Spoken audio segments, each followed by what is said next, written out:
বাংলাদেশের জবা ফুল জার্মানিতে।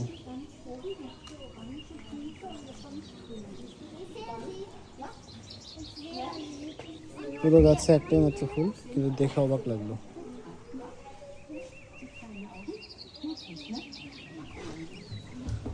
এটা একটা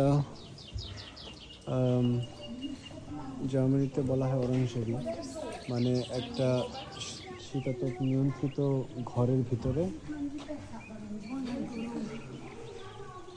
টেম্পারেচার সবসময় একই থাকে।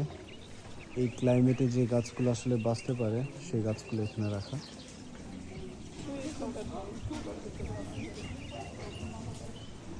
এই জার্মানির মধ্যে এক টুকরো বাংলাদেশ। কলা গাছ, weißt du was das ist? কলা গাছ, কচু গাছ, Bananabaum. Guck mal, das ist ein Bananabaum. Yep.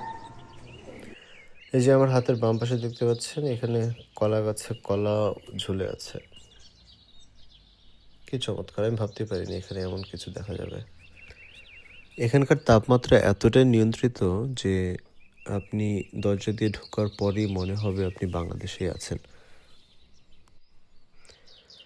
বিশেষ করে এর আশেপাশে ঘোরাঘুরি করার পর মানুষ যখন এই বিশাল বড় একটা বাসার দরজা দিয়ে ভিতরে প্রবেশ করে, ফিলিংসটা আসলে বাংলাদেশের বিমানবন্দরে নামার পর যখন গেট দিয়ে বের হয় প্রথম যে গরম এর ধাক্কাটা লাগে শরীরে, ঠিক একই রকম ফিলিংস আসলে এখানেও পাওয়া যায়।